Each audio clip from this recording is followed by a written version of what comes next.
Good morning. Chapter start करने जा रहे हैं कैपिटल की। Income under the head capital gain. इसमें हम सेक्शन पढ़ने वाले हैं, सेक्शन 45 से लेके 55A तक। सबसे पहले सेक्शन कहता है 45, ये होता है चार्जिंग सेक्शन। चार्जिंग सेक्शन कहता क्या है? कहता है एनी प्रॉफिट या गेन जो ट्रांसफ़र करने से, कैपिटल असेट को ट्रांसफ़र करने से कोई भी प्रॉफिट या गेन अराइज होता है किसमें? प्रीवियस ईयर में। तो इस सेक्शन में वो टैक्सेबल होगा, एक सेक्शन में उसका टैक्स ट्रीटमेंट होगा। तो क्या? Any profit and gain arises from the transfer of capital asset during the previous year shall be chargeable to tax under the head capital gain, but after providing the exemption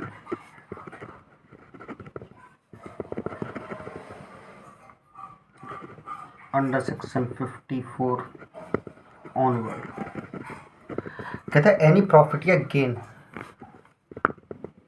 capital asset को transfer करने से previous year में होगा तो वो chargeable to tax under the head capital gain में होगा। मतलब कोई भी प्रॉफिट या गेन जो कैपिटल असेट को ट्रांसफ़र करने से प्रीवियस ईयर में होगा तो वो उसका टैक्स ट्रीटमेंट हम कैपिटल गेन में करेंगे। पर जो टैक्स आएगा, जो टैक्सेबल जो इनकम आएगी, वो after providing the exemption of 54 onward. मतलब ऑनवर्ड का मतलब सिर्फ 54 की एग्जाम्पशन नहीं मिलेगी, इसमें 54 की सीरीज़ है। मतलब 54C, 54D, 54F, 54EC etcetera etcetera. तो उन एग्जाम्पशन को देने के बाद जो भी इनकम आएगी वो income under the head capital gain में टैक्सेबल होगी। तो इसमें ये कैपिटल असेट कौन सी होती हैं ये बताता है हमें सेक्शन 2(14) में कैपिटल असेट का डिफाइन है। तो कैपिटल असेट हमारी होती कौन कौन सी है? तो कहता है capital asset mean asset of every kind whether movable immovable, whether tangible, intangible, whether connection with the business or not, any own security held by the foreign institutional investor। Capital asset कौन सी asset होती है?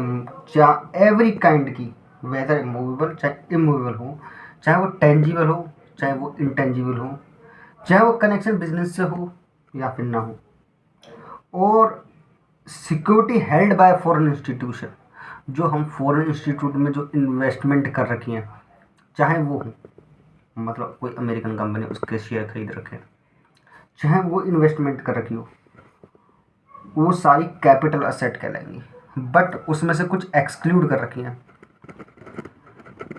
मतलब ये capital asset नहीं होगी। कौन कौन सी हैं? Stock in trade, stock in trade, rural agriculture land,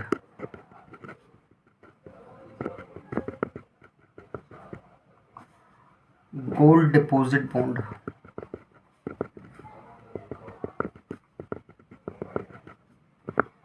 पर rural agriculture land in India, सिर्फ इंडिया में हो तो वो कैपिटल असेट नहीं है। अगर ऑस्ट्रेलिया में हो तो हम उसको कैपिटल असेट मान लेंगे। गोल्ड डिपॉजिट बॉन्ड जो कि इशू हुए हैं गोल्ड डिपॉजिट स्कीम के तहत।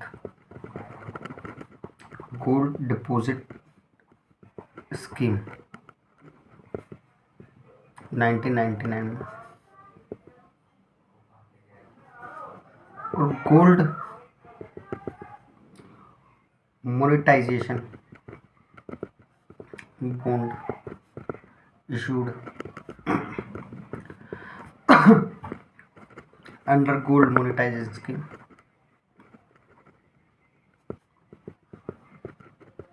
2015। और पर्सनल मूवेबल इफेक्ट ये सारी हमारी कैपिटल असेट नहीं होती, ये सारी कैपिटल असेट नहीं होती।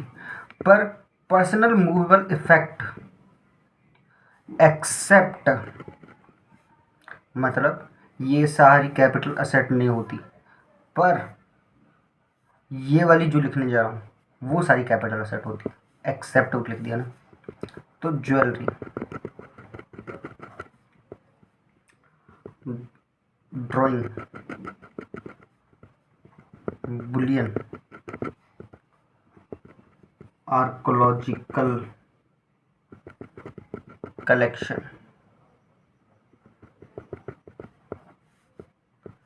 पेंटिंग, स्कल्पचर,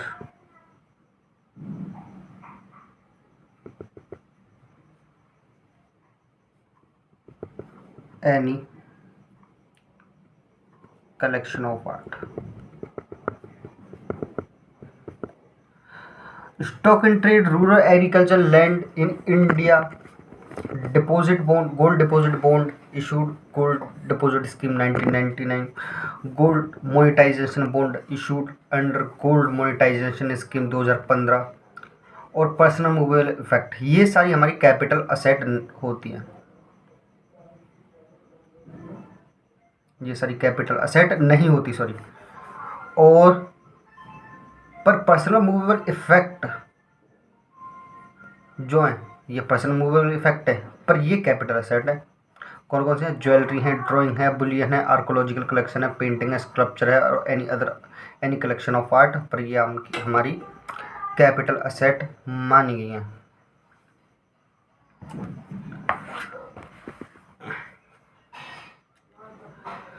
हमारे टाइप्स कितने होते हैं कैपिटल असेट के? Types of capital asset. Sir हमारे दो टाइप के कैपिटल असेट होते हैं। पहला शॉर्ट टर्म कैपिटल असेट, दूसरा long term capital asset. Sir short term कौन से और लॉन्ग टर्म कौन से? मैं कहता हूँ शॉर्ट टर्म कैपिटल असेट वो होते हैं जो 36 मंथ और लेस के लिए हेल्ड करे गए हैं during the immediate preceding date of transfer. During the immediate date of transfer मतलब जो ट्रांसफर के 36 महीने और कम के लिए, 35 महीने के लिए क्या शॉर्ट टर्म, 36 के लिए शॉर्ट टर्म, 37 के लिए लॉन्ग टर्म। ठीक है। पर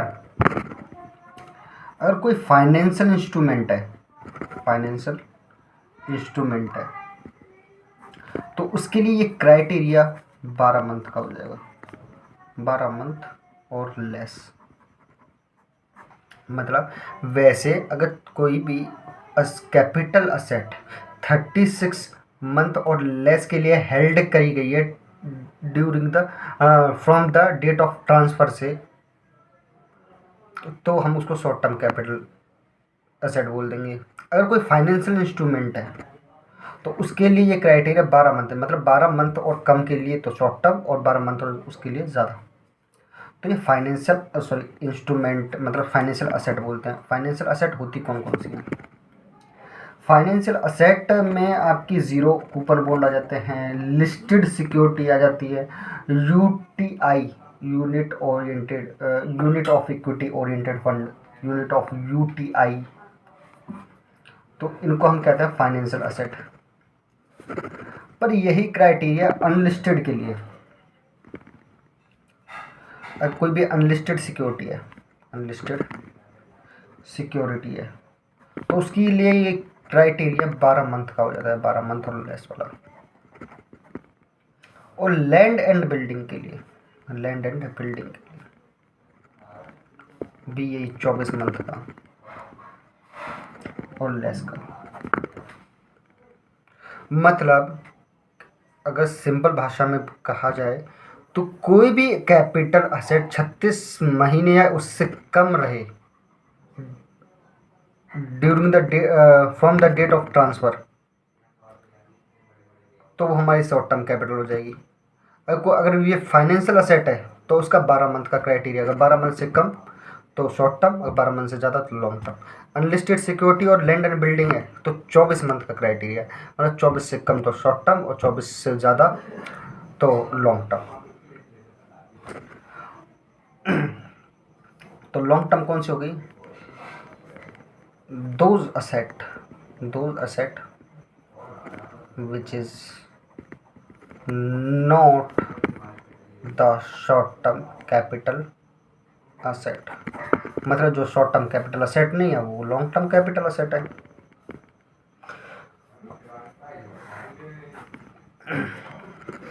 अब करते हैं हम सेक्शन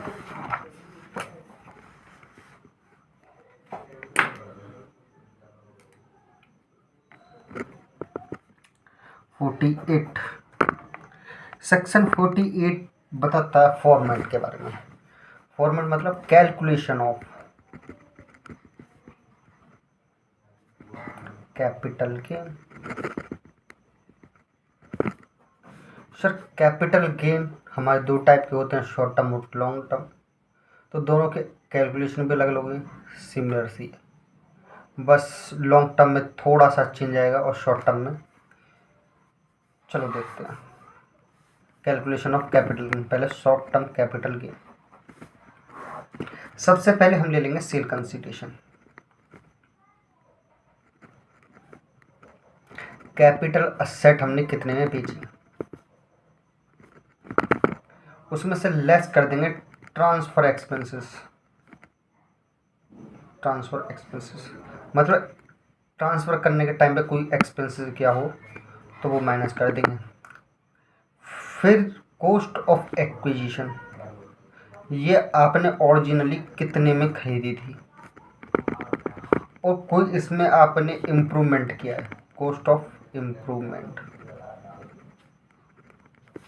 तो वो आपकी लेस कर देंगे, जो आएगा शॉर्ट टर्म कैपिटल गेन आ जाएगा। इसमें से हम लेस कर देंगे एग्जेम्पशन अंडर सेक्शन 54 ऑनवर्ड, तो ये आ जाएगा आपका शॉर्ट टर्म कैपिटल गेन, ये वाला ग्रॉस कैपिटल। अच्छा, तो लॉन्ग टर्म कैपिटल गेन कैसे कैलकुलेट करेंगे? लॉन्ग टर्म कैपिटल गेन पहले सेल कंसिडरेशन सेम तरीके से,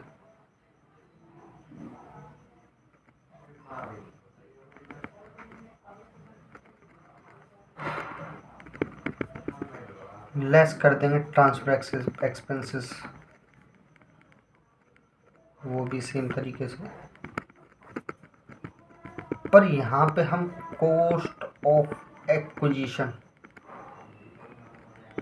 तो माइनस करेंगे, पर उसका इंडेक्सेशन करके माइनस करेंगे। तो ये इंडेक्सेशन होता क्या है? इंडेक्सेशन क्या होता है, हम long term capital asset sell out कर रहे हैं, जब ये जो असेट खरीदी थी उस समय इसकी वैल्यू बहुत कम थी, तो उस वैल्यू, उस डेट से आज तक की वैल्यू को लाने तक, मतलब कोई असेट मैंने खरीदी थी 2002 में, तो उस समय उसकी वैल्यू सपोज 1000 रुपीज़ थी, आज मैं उसी को 1 लाख में बेच रहा हूँ। तो आज की फेयर मार्केट वैल्यू तक लाने के लिए, उसकी आज की वैल्यू जानने के लिए, तो हम उसका इंडेक्सेशन करते हैं। इंडेक्सेशन कैसे करते हैं अभी देखेंगे। और लेस कर देंगे कॉस्ट ऑफ इम्प्रूवमेंट। क्या इसका भी इंडेक्स करना है? हाँ, इसका भी इंडेक्सेशन होगा। इसको भी लेस कर देंगे तो ये आ जाएगा gross long term capital gain. इसमें से भी हम एग्जेम्पशन दे देंगे, एग्जेम्पशन अंडर सेक्शन 54 ऑनवर्ड। तो ये आ जाएगा लॉन्ग टर्म कैपिटल गेन। ये जो इंडेक्सेशन करते कैसे हैं?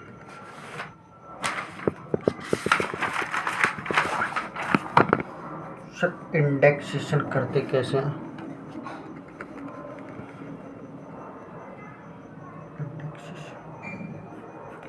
चाहे वो कॉस्ट ऑफ एक्विजिशन का करना हो या फिर कॉस्ट ऑफ इम्प्रूवमेंट का करना हो, कॉस्ट ऑफ इम्प्रूवमेंट का करना हो, तो इस चीज़ को मतलब कॉस्ट ऑफ एक्विजिशन करना है तो कॉस्ट ऑफ एक्विजिशन लिखेंगे, इनटू कर देंगे CII of the date of transfer, date of transfer, sorry date नहीं, ईयर ऑफ ट्रांसफ़र, और CII ऑफ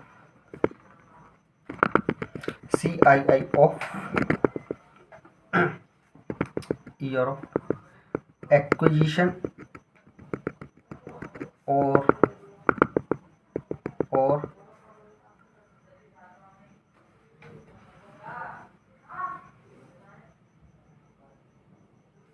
2001 और 2 का CII।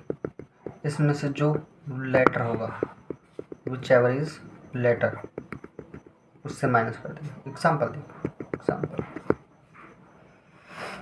मैंने suppose COA cost of acquisition है 1000 और CII of year of transfer है 301। CII of year of acquisition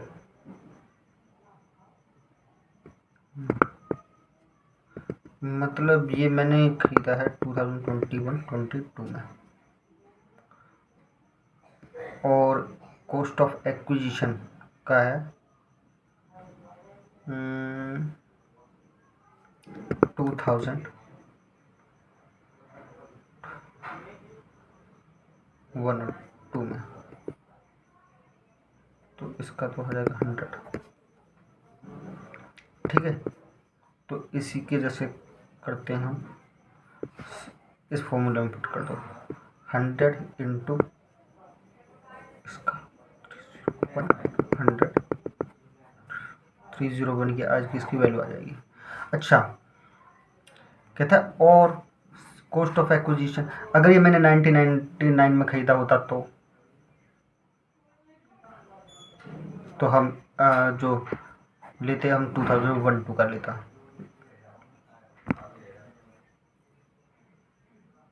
ठीक है।